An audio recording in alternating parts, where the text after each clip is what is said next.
Time to take on that sweet, sweet water slide because you're hanging out at the card pool. I'm your host, Stu. And I'm Kyle. And today we're looking at part 4, which is the ranking of Dark Ascension. We are indeed, and as Stu said, this is part 4 of our look at Dark Ascension, also our last part, so you can look back if you want to see some of our previous segments, our 2 hidden gems segments, as well as the money cards one that we did last time around. So if you want more, that's where you can find it. But let's get on with this one.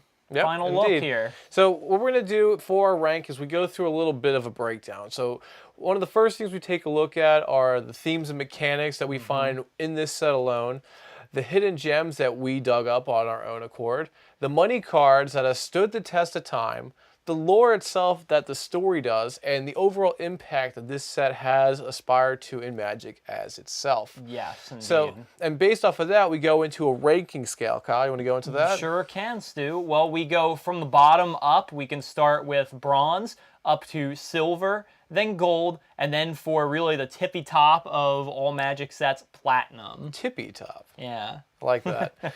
So what we'll do is we'll rate it based off of what we give and our reasonings and what they have given us to view on the set. We'll see where it will lie in that at the very end. Yep. But until we get to that, nothing else is better to start with than themes and mechanics. Yes, well, let's start there. There's plenty of them to go through, so we won't take too long here. Themes and mechanics. All right, let's start off by looking at probably the most well-known one from the set, Flashback. You take this one. This is your favorite mechanic. It's not my favorite. One of my favorites, though. It's a returning mechanic, been done a number of times before, and we have Faithless Looting here as a template for us. Flashback normally involves some kind of alternative cost, whether it's a mana cost or something else, to cast a spell an additional time from the graveyard as opposed to just in your hand. And like I said, multi-time returning mechanic, Flashback has always proven very, very popular with the player base because it's good. Who doesn't like using something twice? It's also only found on instants and sorceries, so it's not anything that goes on any other type of card. But it never disappoints because, like I said, who doesn't like to reuse things?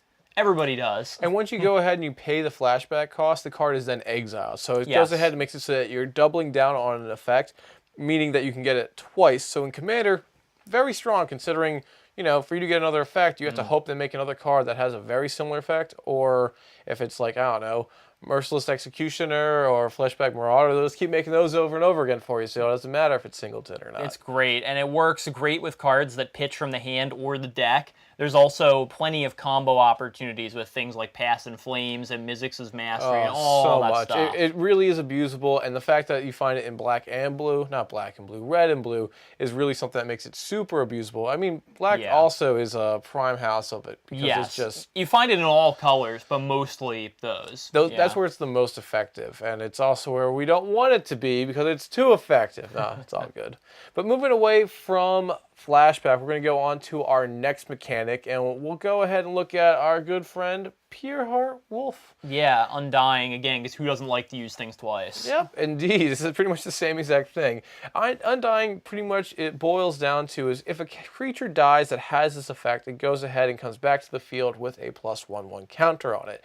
And if it dies while it has this counter, it no longer will propel itself to the field. So in theory, it only works once. Of course, there are lots of ways around that. Yeah, but in practicality, it was something that Wizards either missed or just didn't calculate for. It became an effect that's, spiraled out of control and made so that there's tons and tons of infinite combos that can go ahead and win the game. Yeah, it's basically like Persist, but it's better because the creature is coming back bigger than it was before. So how is that not just better than Persist? And this effect is actually before Persist, actually. So it shows you that Persist was something that they kind of gave as an afterthought. It's like, all right, this +1 business needs to slow down.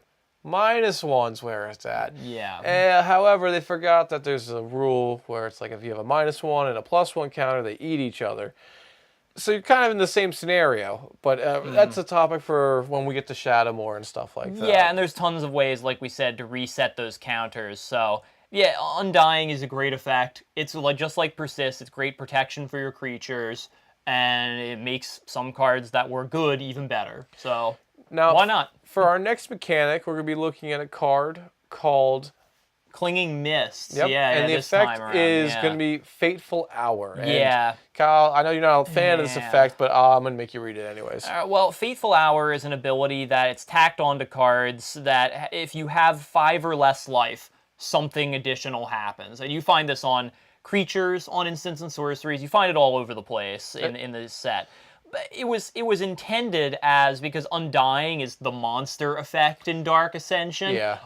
Fateful Hour was the human effect, because the whole set is humans versus monsters in that classic Very gothic horror, yeah. style thing. Fateful Hour was intended as the human mechanic, and you find it mainly in green and white, because the monsters are mainly in the colors that are not those. Blue, black, So, predominantly. but it's just I get the idea behind it, but I've never seen anybody play a card that had Fateful Hour, no matter what the situation, because they're just so subpar They don't and really, lame. yeah, they don't scale as well towards Commander, because the 40 life, it takes you a little bit of time to get down to the 5, whereas Yeah. in Draft or anything else, like you could be at 5 life and just clinging on for as best you can. So it's, again, not something that truly scales. However, it does still work in Commander if you are around that. Again, get this card in a 100-card deck at the precise moment.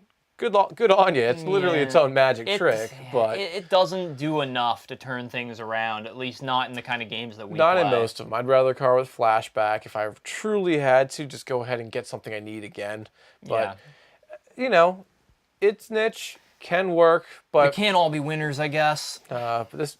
But now moving on to another aspect. Kyle, you love this card, so take it away. Yeah, well, let's talk about curses for a minute. Curses they've been a thing for a while. They started back in Innistrad, so this set just kind of expanded on them more. But they're a certain type of aura, and they can enchant players. Sometimes they enchant creatures, usually players, though.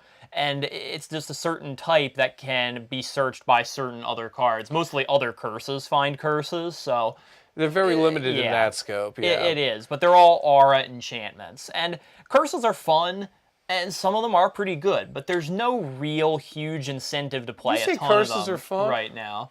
If you're casting them, they're fun. If they're casted on you, they are not fun. No, well, but there are certain levels of debilitatingness. Curse of Exhaustion is not a fun one to have cast on you.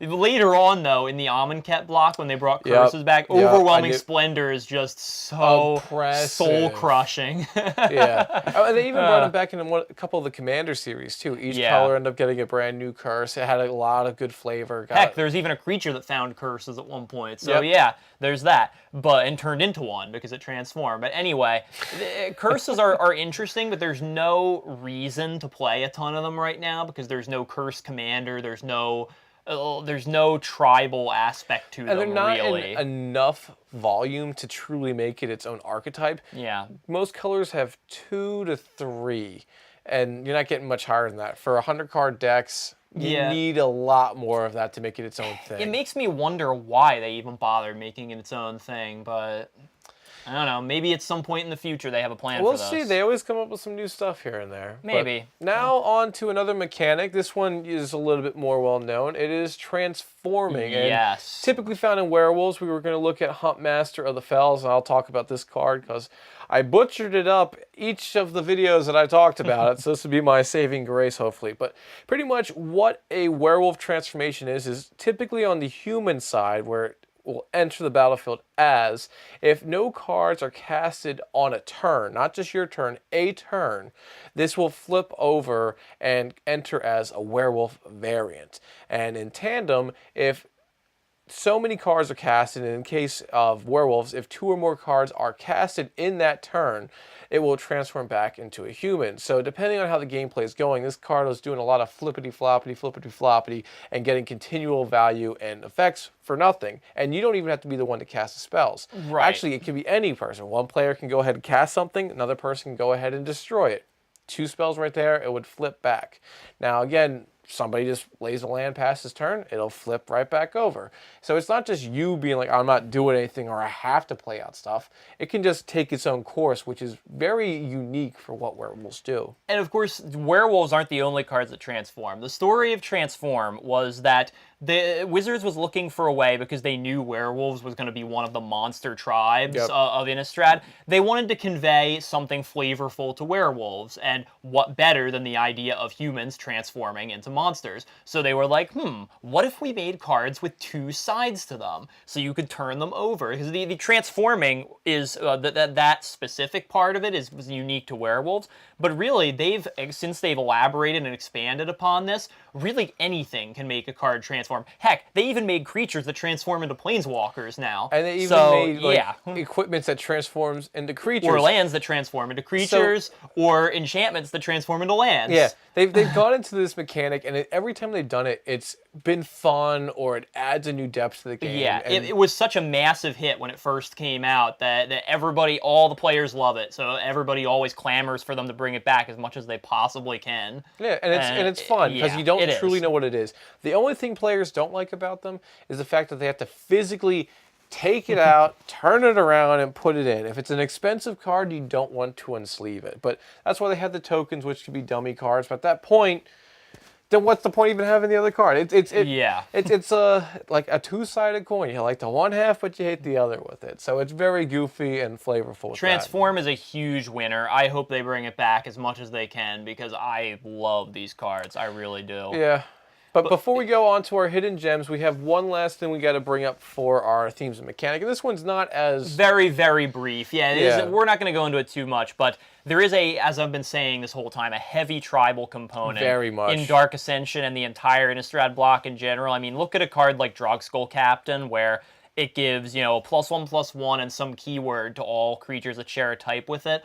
All the factions of Innistrad have one of these Lord creatures, and they're all really pretty good. I mean, Innistrad came out with some really, really good tribal support, especially vampires got the best of it, but humans got a lot of decent support. Zombies got a lot of decent support. Spirits weren't even really a thing before Innistrad, so they got some awesome support right off the bat. Have only grown, not even just in this set. Oh yeah, all over. So yeah, there was some great tribal components that came out of Dark Ascension. We didn't really have time to talk about a ton of them in our previous videos, but it's there. And take a look, it's really actually. good. See about the cards that we missed and see how you feel about them, honestly, because there's so many cards every time we make these videos. I mean, I have a list of about 20 cards I want to talk about, and I'm like, well, yeah, tell me about it. If I'm compressing it to 10, I guess this one will get cut. I guess this one will get cut. But speaking about that, that's a good transition into our actual hidden gems. Yes, it is. Now we're going to go ahead and talk briefly about what we saw in our hidden gems. Again, you can see this in our previous videos. I'll go ahead. I'll point above me here. Go ahead, click this if you want to see. Take us to the part 1 where we just kind of put our foot in the water, just to test it out. Let us know what you think with our choices. Very subjective. But Kyle, what did you find in the gems? Well, I liked my hidden gems. I liked the hidden gems in the set, but I wasn't super impressed with them. Like, there was nothing that I didn't really know about already, except for like maybe one or two possibilities, but I wasn't super impressed with my hidden gems. They're mostly rares, a lot of mythics, as you pointed out. Yes. But aside from a couple randomly awesome commons like Faithless Looting, they're pretty much what you'd expect. They're not real outside the box. I mean, I feel like they were good, but they weren't astounding. I usually, in a set that's worth like a platinum rating, I usually look for a little more that excites me. There is a lot that excites me in this set, don't get me wrong, but it feels like stuff you would expect, not something that really pushed the envelope, I can agree with you with that. I mean, if you look at the mechanics, it's a horror-themed world. So like we said with the mechanics, you had the fateful hour. You had this last dire moment where you could make it out. The hero might survive. But then you also have Undying, where it's like Jason, Freddy, all these things that are like these ominous beings that just don't stop coming at you. And everything else in between, either helped support this or it went away. You saw some stuff that was a little off the grid. Not much, though, for the hidden gems, which is something I typically like. If I find a green card that actually acts blue, if I find a black card that's more white, red, etc., I like to see a little bit more of a mess of the pie. And I didn't truly find that in many of the cards. No, they were pretty solidly They were cemented pretty well with their grouping. And then for that, I mean, it makes sense. It's more support, 2 cards, and archetypes that, well, enjoy it. And it does make some staples that exist in this set as well. So you Yeah. really got to take note of what it does. And I mean, anyone who's coming into Magic, this is a great set to put your hands on, or even maybe buy a fat pack if you can afford it. Oh yeah, there are definitely some awesome cards in the set without question, but there's also a lot of garbage. So Every it's set about has that, in equal though. amounts. So yeah. I say the gems, there's some good ones digging up, and if you're looking for any kind of specific stuff to help be like your little tech cards to put you over the edge, you could find some in here, definitely, especially in the realm of spirits. Yeah, probably. But enough of the hidden gems. Moving on to the money cards. Again, this is another video we did an entire segment on. So briefly going on it, we'll give our little bit of insight of what we thought and if it's worth the price. Yeah, well, they weren't actually all that expensive money-wise in No. the set. I mean, there was a $20 one, which is okay, but then from there it was like less than $10 for the Yeah. entire rest of the It list. dropped off very quickly. Yeah, a lot of them have been reprinted, so they're not worth that much anymore, or they've gone down in like competitive value. We definitely do see a couple though, like Thalia especially, that continue to be competitive staples. Very much Flashier ones like Mikaeus the Unhallowed will forever be Commander staples because that's just never going away. But they're too high costed for competitive play. Yeah, they're going to be rooted in the realm of Commander for a long time. And even though the price has dropped, before the reprints, these were, like you were saying, sky high. Yes, they were. And that's the only reason why you see this taper. There's been from the Vault sets, which is Transform. There have been stuff for like Planeswalker specialties. Like, I mean, we only saw one Planeswalker on here, and it's Sorin. It's not the best Sorin, but it's a Sorin. Yeah. There's more Planeswalkers in this set, and they're not even in the money cards. So it shows you, like, all right, you have options. You can do more stuff. So there is a lot of potential that hasn't been fully tapped yet. So if you're trying to find cards before they spike, you could find it in here. But the ones that are worth money aren't hidden. No, everybody pretty much knows what these cards are. Yeah. So finding the gaps in between is pretty good. I'd say where they're at, since they're not expensive anymore, I like where they're at for the prices. But Yeah, they're all Each and their they're all own. good, to be fair. But yeah, again, nothing real surprising there. You know, it's just how I felt about the hidden gems. It just was good, but not inspiring. yeah. But now moving on to our lore, and this is going to be where the story lies in the Magic universe at this point in time. Now, Kyle's a little bit more well-versed in it than I am, but I do know one little tidbit of information, not to ball. What's that? Avacyn is very much a figurehead when it comes to this realm. Yes. And so that means she's in the story, and if I'm right as well, that means Gristlebrand and Liliana. Yes, are all sort of involved, and so is at Garuk at this point. Yeah.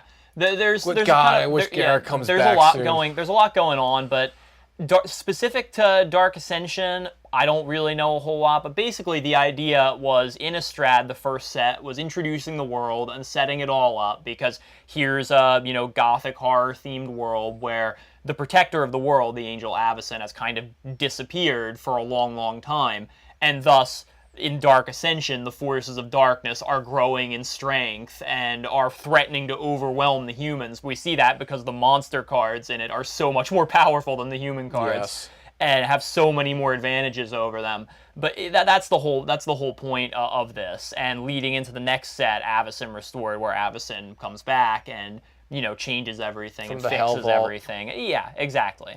So Dark Ascension, there's not a ton of interesting things story-wise going on there, other than the fact that it's the set where it's the monster set. The monsters are winning, and that's exactly what you get and are supposed to get out of this. And you see that with the mechanics, pretty much. Yeah.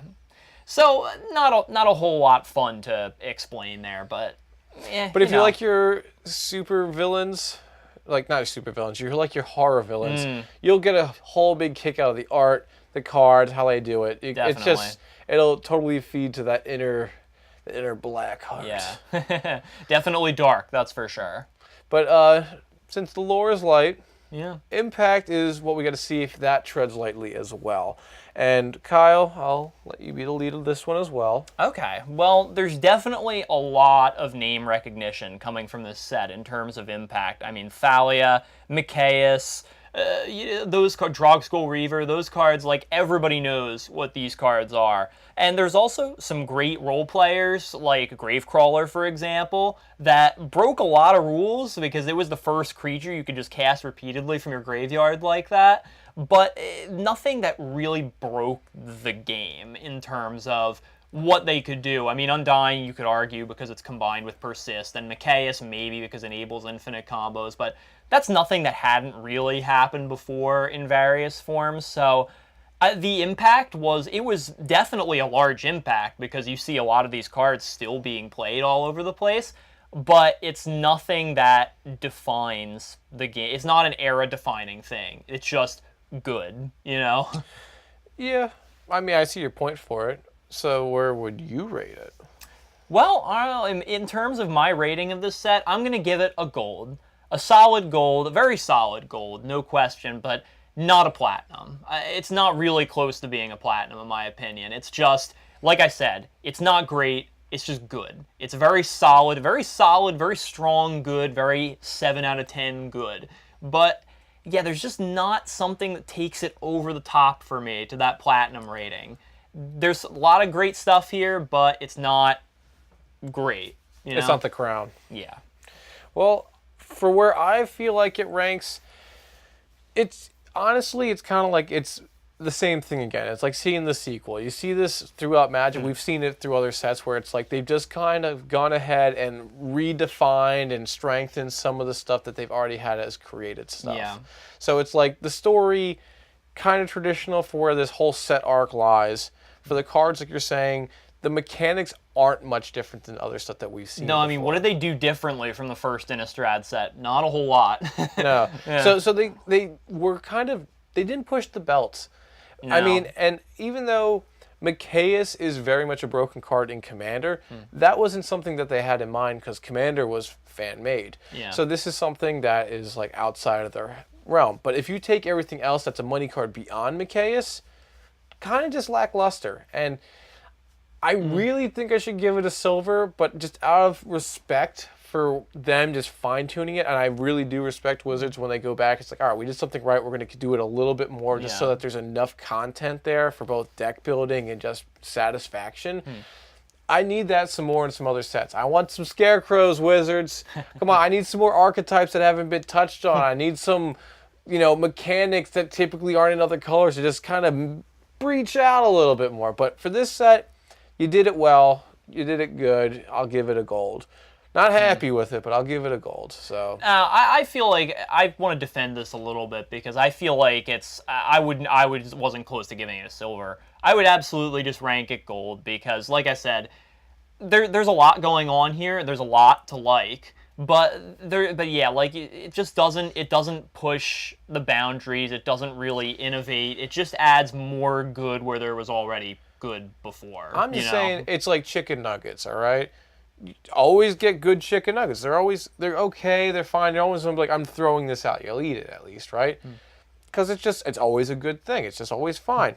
This is fine to me. It's not like it's like the best nuggets I've ever had. It's not like, oh yeah, this but is it's fine. rich. Yeah, it's fine. I'll eat it. I'll eat it and I'll be fine with it. But I won't be totally satisfied. Yeah. No, I completely agree. The sequel, I like that. This is the sequel, pretty much. But again, they also had a different set structure. They had a 3-part arc. So it makes sense why this would be a little bit more reserved, and I can throw out all the bells and whistles. And don't get me started on Avacyn Restored. I hate that set, but that's just me. I like Avacyn coming back.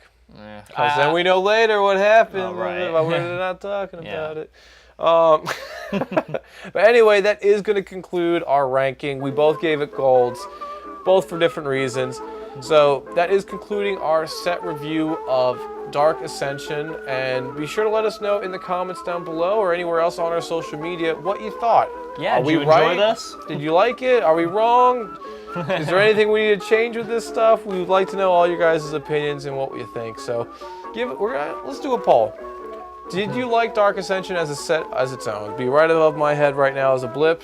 Yes or no? Is this a set that you would draft? That's actually a better question. Is this a set you draft? Yes or no? Yeah, and also you can hit us up on social media with your opinions too. We've got a Reddit page. Twitter, Facebook, Tapped Out, all at the heading The Card Pool. So check us out there, or of course you can email us, mtgthecardpool@gmail.com. It's always open to you. So however you want, give us your thoughts on this set.